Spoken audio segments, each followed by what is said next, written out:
Voilà, bonsoir à tous.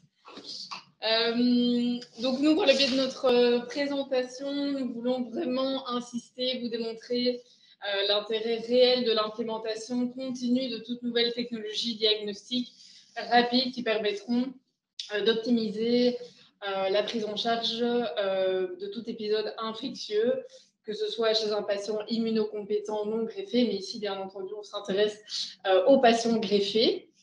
Alors, rapidement, un plan de cette présentation, on parlera brièvement du risque infectieux chez le patient greffé. On se concentrera essentiellement sur la prise en charge du sepsis chez celui-ci. L'essentiel de la présentation sera la présentation d'une technologie diagnostique rapide que l'on est en train d'évaluer au laboratoire, à savoir la technologie accélérée.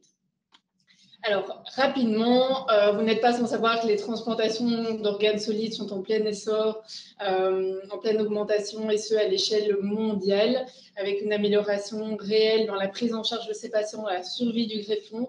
Les principaux obstacles qui persistent à l'heure actuelle, qui représentent de réels challenges pour les cliniciens, sont liés à la présence inévitable d'un risque infectieux tout à fait majeur au sein de cette population, lié d'une part qui résulte en fait de la synergie de deux phénomènes. Il y a d'une part les expositions du patient, qu'elles soient antérieures à la greffe ou qu'elles soient récentes autour de cette greffe, peut-être des expositions aussi nosocomiales liées au séjour hospitalier du patient.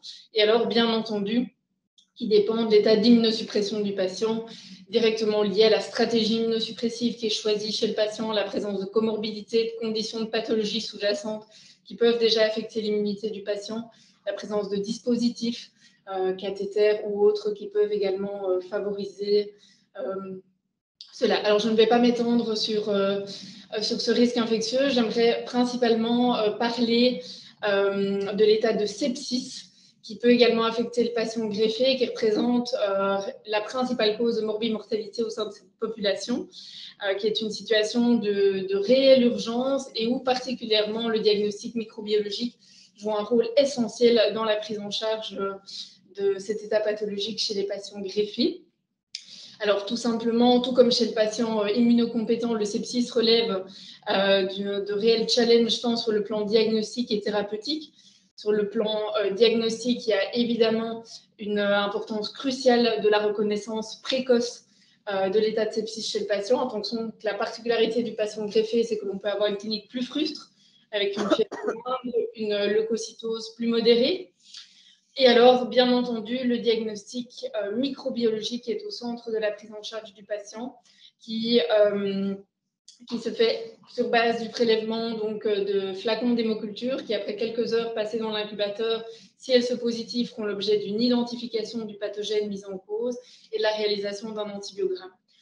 Car évidemment, l'attitude thérapeutique, la même qui est globalement similaire aux patients immunocompétents non greffés, relève de la mise en place la plus rapide possible d'une antibiothérapie adéquate, donc qui se veut normalement initiée dans l'heure suivant la reconnaissance clinique du sepsis. Et alors, une fois que l'on obtient les résultats d'antibiogramme, il convient de désescalader le plus rapidement possible et d'initier le plus rapidement possible une antibiothérapie plus ciblée. Alors, l'antibiothérapie seule, en général, ne suffit pas. Il y a une importance tout à fait cruciale du contrôle de la source de l'infection et d'un remplissage vasoactif adéquat. Les problèmes auxquels nous devons malheureusement faire face à l'heure actuelle est que ces différentes étapes de diagnostic microbiologique représentent un délai assez conséquent, ce qui allonge le délai d'exposition du patient à une antibiothérapie empirique qui bien souvent se veut à large spectre et ce qui augmente dès lors le risque de toxicité potentielle, de sélection de germes de bactéries multirésistantes. C'est pour ça que de nombreuses industries en fait, s'attellent au développement de toutes nouvelles technologies diagnostiques rapides qui permettent en fait de réaliser ces étapes directement au départ des flacons d'hémoculture et qui permettent d'obtenir des résultats d'identification et d'antibiogramme rapides dans un délai inférieur à 8 heures, bien souvent le jour même de la positivité du flacon d'hémoculture. Donc, nous avons notamment le système Alfred qui fonctionne selon la technologie.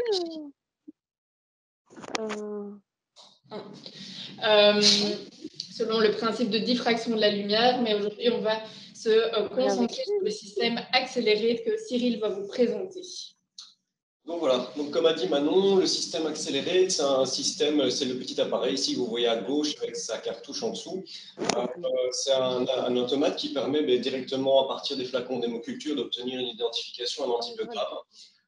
Il faut savoir que c'est un appareil qui est totalement automatisé, donc il suffit littéralement de mettre 2 millilitres de sang dans un petit flacon dans la cartouche, le mettre dans la machine et la machine fera tout le reste.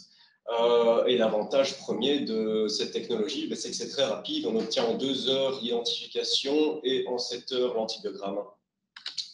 Alors, comment ça se passe au niveau de l'accéléré? Il y a d'abord une préparation. Les dias ne bougent plus. Les dias ne bougent plus.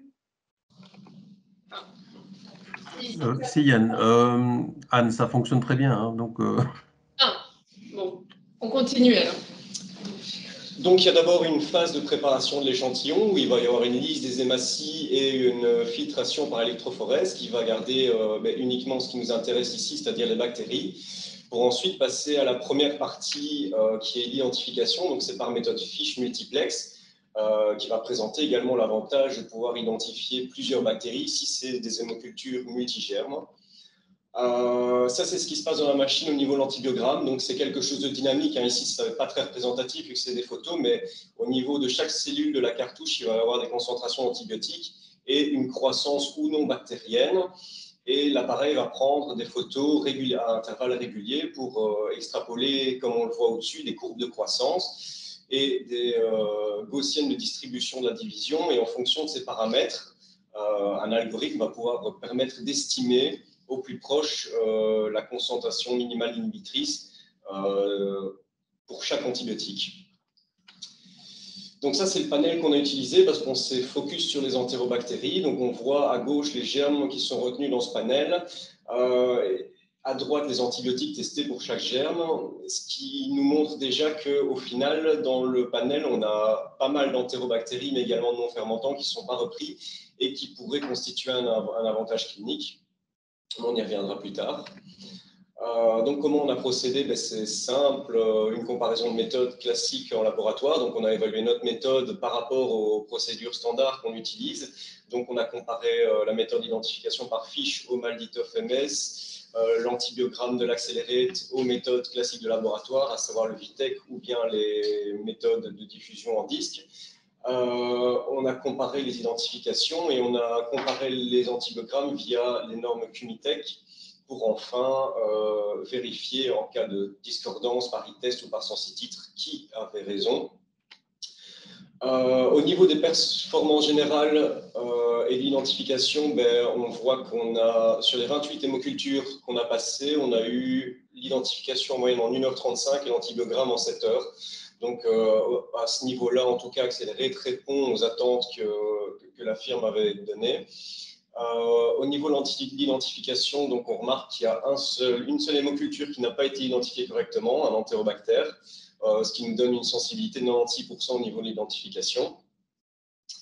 Au niveau de l'antibiogramme, donc on a utilisé les normes Cumitech pour évaluer un peu ça, qui compare plusieurs choses. Ce qui a vraiment posé problème chez nous, ce sont les very major errors. Donc, c'est des situations qui sont répondues S sensibles par la méthode testée, alors que c'est R par nos méthodes de laboratoire. Et donc, on remarque ici qu'on a une valeur de 16%, tout antibiotique confondu, alors que le cut-off est à 3%, ce qui est non acceptable, alors que le reste, donc les major errors, les minor errors et le categorical agreement sont parfaitement satisfaisants. Pour information, donc les major erreurs, c'est à l'inverse des molécules répondues résistantes et qui sont sensibles, et les minor erreurs, des molécules sensibles répondues intermédiaires ou intermédiaires répondues résistantes.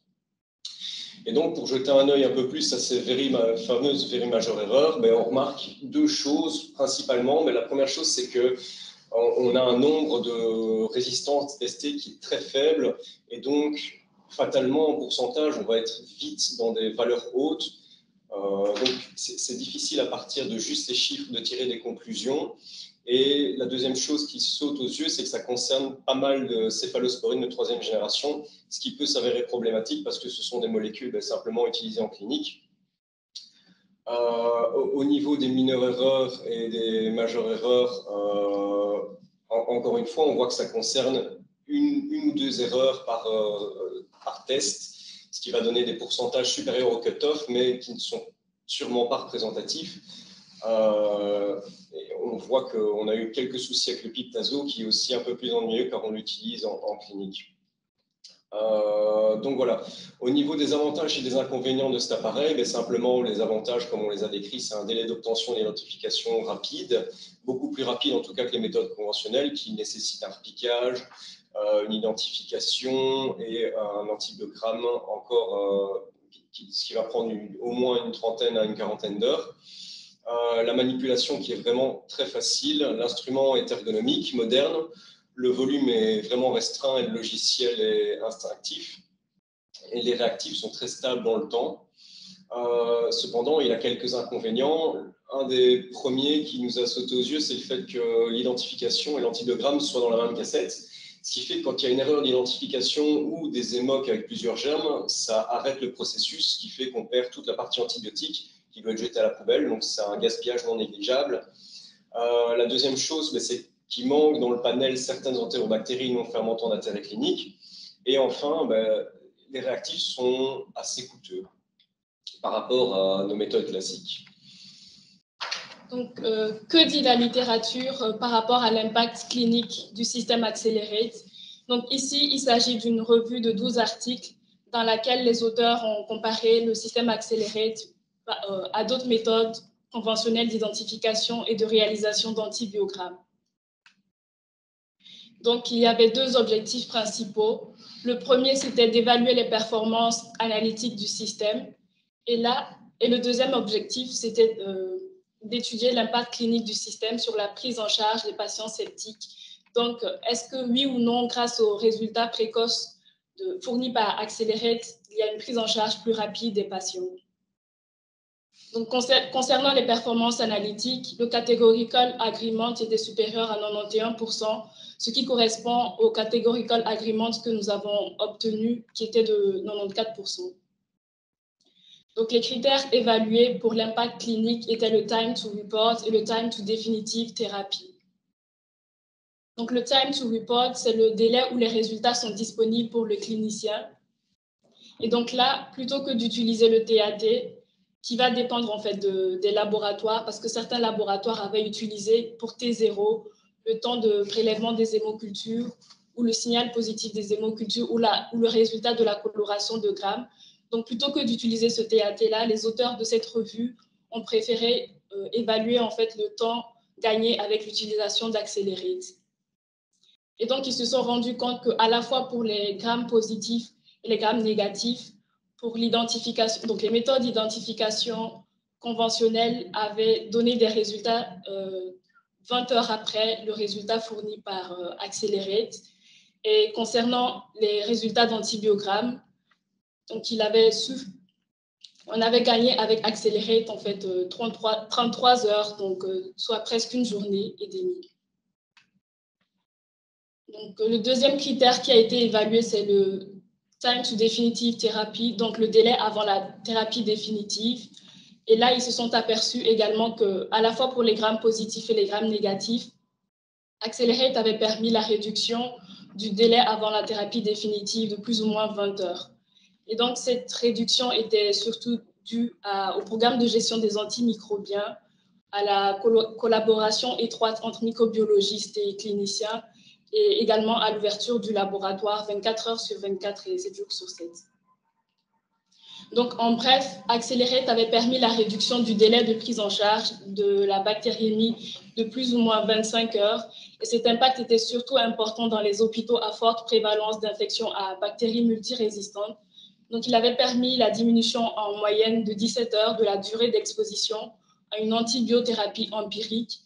Et l'impact était encore plus important pour les entérobactéries productrices de carbapénémase, car il avait permis la réduction en fait en moyenne 36 heures. Donc, il avait en gros permis l'escalade un jour et demi plus tôt, ce qui n'est pas du tout négligeable. Par contre, dans les hôpitaux à faible prévalence d'infection à BMR, il n'y a pas eu d'influence du système accéléré sur le time to definitive therapy, car la thérapie empirique était maintenue. Donc, il faut noter que l'impact du système peut varier selon l'organisation et l'activité du laboratoire. Donc, l'impact peut être élevé pour un labo qui fonctionne 24 heures sur 24 et 7 jours sur 7. Il faut également que les antibiotiques testés par Accelerate soient cohérents avec les recommandations des politiques locales de gestion des antimicrobiens. Les cliniciens doivent être informés sur les bénéfices et les limitations du système. Et il faut également que les résultats d'identification et d'antibiogramme soient communiqués en temps réel aux cliniciens, bien que ce soit clinicien dépendant. La prise en charge, la décision de modifier ou pas le traitement soit clinicien dépendant. Voilà, donc que pouvons-nous conclure très rapidement? Donc, le sepsis chez le patient greffé est associé à une très haute morbimortalité. Le diagnostic microbiologique, comme nous l'avons vu ensemble, est tout à fait crucial et au centre de la prise en charge de ces patients. Alors, qu'en est-il de cette nouvelle technologie diagnostique accélérée sur le plan des performances analytiques? On a obtenu autant au laboratoire que dans cette méta-analyse des résultats tout à fait satisfaisants. Attention que certains points restent à améliorer parce qu'on a quand même des résultats sous réserve pour des molécules antibiotiques que l'on utilise quand même fréquemment en clinique, ce qui peut tout de même poser problème. Qu'en est-il de l'impact clinique potentiel de l'obtention de résultats d'antibiogramme plus rapidement qu'avec les méthodes conventionnelles? Alors, cette évaluation d'impact est en cours actuellement au sein de nos laboratoires, mais qu'est-ce que l'on a pu retrouver dans la littérature? Que l'on trouve tout de même une réduction significative dans le délai de prise en charge et dans le délai d'initiation d'une antibiothérapie ciblée. Voilà, merci beaucoup.